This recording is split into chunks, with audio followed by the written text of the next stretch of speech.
किसान कैसे हैं आप लोग। तो आज चर्चा करूंगी मैं इस विश्व की सबसे गरीब किसान के बारे में। एक ऐसा गरीब किसान जिसके चारों तरफ सरकार की एजेंसियां लगी हुई हैं। जी हाँ, बिल्कुल सही समझा आपने। ईडी, इनकम टैक्स डिपार्टमेंट और अब तो सीबीआई भी इन्वॉल्व हो गई है। मैं बात कर रही हूं हमारे सबसे गरीब किसान रॉबर्ट वाड्रा की। जी हाँ, कांग्रेस महासचिव हमारे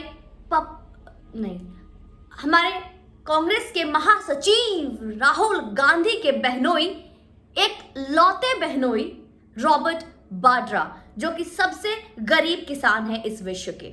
दोस्तों, इस गरीब किसान के पास इतने भी पैसे नहीं हैं कि अपने गाड़ी में पेट्रोल डलवा सके, क्योंकि अगर गाड़ी में पेट्रोल डलवाने के लिए पैसे होते तो कई बार जब इनकम टैक्स डिपार्टमेंट ने इनको बुलावा भेजा तो ये खुद चले जाते, लेकिन पेट्रोल के पैसे नहीं थे ना, तो इसलिए इन्होंने जाने से मना कर दिया।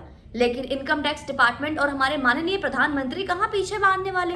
नरेंद्र मोदी ने अपने डिपार्टमेंट मतलब इनकम टैक्स डिपार्टमेंट माफी चाहूंगी क्योंकि क्रेडिट लोगों को यूं ही देने का एक आदत हो गया है, तो इनकम टैक्स डिपार्टमेंट जो है पहुंच जाती है उनके घर पे और वहां पे जाकर कुछ ऐसी बातचीत होती है उनसे, कुछ इस तरीके से जांच पड़ताल होती है, कुछ इस तरीके से पूछताछ करना शुरू करती है कि हमारे इनकम टैक्स डिपार्टमेंट बेहोश हो जाती है। ये पता चला है, सुनने में मिला है, और ये बात कितनी सच्चाई है और क्यों बेहोश हो जाती है सुनिए। जब वो वहां पहुंचते हैं तो इनकम टैक्स डिपार्टमेंट वाले बोलते हैं कि आपके ऊपर जांच पड़ताल और पूछताछ करने के लिए आए हैं हम। वो पूछते हैं जी किस वजह से। वो बोलते हैं आपकी बेनामी संपत्ति है जी लंदन ब्रिटेन में। तो बोलते हैं अच्छा कहाँ पर है। उन्होंने फिर बताया कि साथ साथ हम जो पूछताछ करना चाहते हैं बेनामी संपत्ति का। वो बोलते हैं और कहाँ, कौन सी बेनामी संपत्ति का पूछताछ करना है, इंडिया या ब्रिटेन। तो बोलता है जी ब्रिटेन का करना है, इंडिया का भी करना है। अच्छा कहाँ का करना है जी, फरीदाबाद का करना है जी, राजस्थान का करना है, या फिर अपना दिल्ली में भी है अपना, उसका करना है। तो इनकम टैक्स डिपार्टमेंट समझ ही नहीं पाती कि क्या कर पाए और बेहोश हो जाती है। माफी चाहूंगी, ऐसे सूत्र कुछ भी बताते रहते हैं, विश्वास करना ना करना थोड़ा मुश्किल है, लेकिन ये बात सच है दोस्तों, जोक सपाट, कि इनके ऊपर अब ईडी का पूरा एक सिकंजा हो चुका है। पूरी पूछताछ चल रही है। लगभग 5 करोड़ की संपत्ति इनकी अभी जब्त कर ली गई है। इतना ही नहीं, इनके ब्रिटेन में बेनामी संपत्ति है, उसके बारे में पूछताछ की गई है। जो उनके आय से ऊपर शो हो रही थी उसके बारे में भी पूछताछ किया गया।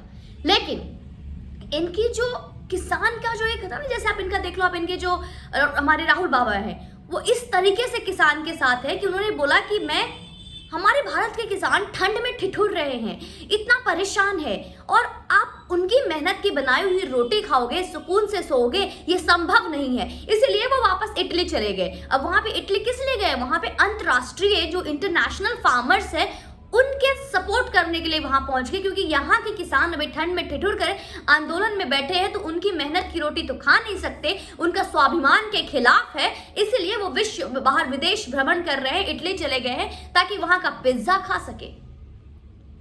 और यहाँ पे रॉबर्ट वाड्रा और उनकी वाइफ, जो उनकी धर्म पत्नी है, वो अभी फिलहाल ईडी के इनकम टैक्स के ऑफिस के चक्कर लगा रही हैं। और ऐसा नहीं है कि इस बात को लेकर हम सबको कोई आशंका होनी चाहिए या कोई आश्चर्यचकित होना चाहिए, क्योंकि जब कांग्रेस का राज था, उनकी सासू मां सोनिया गांधी का जब राज था, तो इस तरीके की जो गरीब किसान बनकर उन्होंने किस मूल्य पे खेत खरीदे थे, किस मूल्य पे उन्होंने पूरा एक डेवलप का हो गया, किसानी का खेत का हो गया, वो मूल्य कितने बढ़ोतरी से ली गई है और किस रेट पे उन्होंने खरीदा और किस रेट पे उन्होंने बेचा, जग जाहिर है। वो इतने गरीब किसान हैं। लेकिन अभी सूत्रों से दोस्तों ये भी पता चला है कि अभी फिलहाल दीदी, मतलब हमारी जो इनकी जो धर्म पत्नी है प्रियंका गांधी, उनके पास फिलहाल तो काम करने को कुछ नहीं है, क्योंकि हमारे निर्दयी और निर्मोही योगी आदित्यनाथ जी ने यूपी में कुछ छोड़ा ही नहीं इनके लिए। भले ही ये बन तो गई थी गंगा की बेटी, लेकिन गंगा का प्रवाह ने इनको अपनी बेटी शायद स्वीकार नहीं किया, इसलिए उत्तर प्रदेश में इनका तो कोई काम रहा नहीं। फिलहाल आंदोलन में ठंड बहुत है और मिस नकवी, जो हमारी सना नकवी की जो आईफोन 11 प्रो चोरी हो गई है, उस बात का दहशत इनको आंदोलन में जाने से बार बार रोक रहा है। बार बार ये ठंड, ये बारिश, तो कहीं ना कहीं प्रियंका दीदी ने सोचा कि मेरा फ़ोन भी चोरी हो जाएगा और शायद मुझे ठंड भी ना लग जाए, और कोविड को लेके तो वैसे ही सोशल डिस्टेंसिंग पूरा मेंटेन कर ही रही हैं, तो अपने पदयात्रा वाली खबर सुन ही ली थी। तो मैडम घर में बिल्कुल सोशल डिस्टेंसिंग मेंटेन कर रही हैं और घर पे बैठ के हमारे भारत के किसान आंदोलन का समर्थन भी कर रही हैं, और साथ में इन्होंने गर्मा गर्म पकौड़े भी बनाए थे वो इनकम टैक्स डिपार्टमेंट के लिए। लेकिन वहीं पर, और हाँ एक बात तो याद दिला दूं, बॉयकॉट अडानी, लेकिन वहीं पे जो रिफाइंड ऑयल में छने गए पकौड़े इन्होंने इनकम टैक्स डिपार्टमेंट को खिलाया था दोस्तों। ये भी सूत्रों के हिसाब से पता चला है, वो बहुत ही अविश्वसनीय है, उस पर ज़्यादा विचार मत कीजिएगा, क्योंकि सुनने में ये भी आया था उन सूत्रों के हिसाब से कि ये अडानी का बनाया हुआ, अडानी के फॉर्च्यून में बनाया हुआ ये पकौड़े में नमक डालना भूल गई थी, मिर्च डालना भूल गई थी, मसाले डालना भूल गई थी, इस वजह से रॉबर्ट वाड्रा इनको 3 तलाक देना स्टार्ट कर चुके थे। तभी हमारे किसी इनकम डिपार्टमेंट के भैया ने बोला, अरे आप तो ईसाई हैं, ये 3 तलाक आप दे नहीं सकते, और अगर कोशिश भी की तो माननीय प्रधानमंत्री थोड़ा मूड में है आज, बस वही रुक जाते हैं। लेकिन दोस्तों दैनिक जागरण की खबर से ये भी पता चली है कि इनका बेनामी प्रॉपर्टी जो है वो राजस्थान में, फरीदाबाद में, और जो प्रॉपर्टी ली गई थी वो जो हमारे हथियार के डीलर हैं मिस्टर संजय, उनसे उन्होंने ली थी। और इतना ही नहीं, अभी राजस्थान और बीकानेर में जो इनकी प्रॉपर्टी थी उसके लिए वहां के नगर पालिका ने शिकायत भी दर्ज कराई थी, और उसके ऊपर अब सीबीआई की भी जांच इनमें शुरू हो गई है। तो इस गरीब किसान के साथ इतना ज्यादा जुल्म क्यों कर रही है सरकार? आखिर बिगाड़ा ही क्या है उन्होंने किसी ने?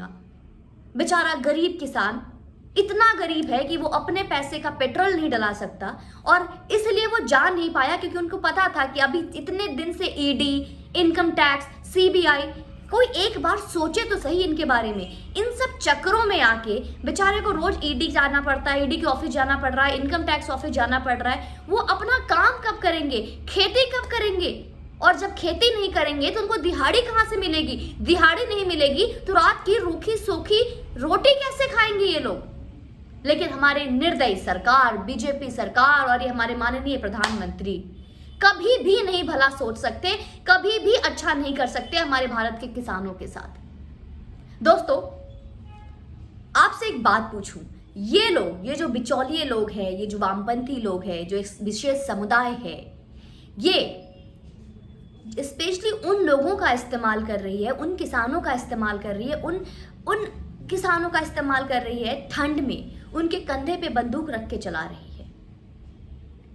तो आपको लगता है जो इटली में बैठ के मसाज करा रहा है, या फिर जो अपने घर में बैठ के पकौड़ियाँ तल रही हैं, या फिर वो जो कि स्थापना दिवस तक भी उन कार्यकर्ताओं के साथ नहीं मिलने आई सोनिया गांधी, क्योंकि ठंड बहुत है, उन आका को बचाने के लिए, अपने मालिक को बचाने के लिए ये लोग इस हद तक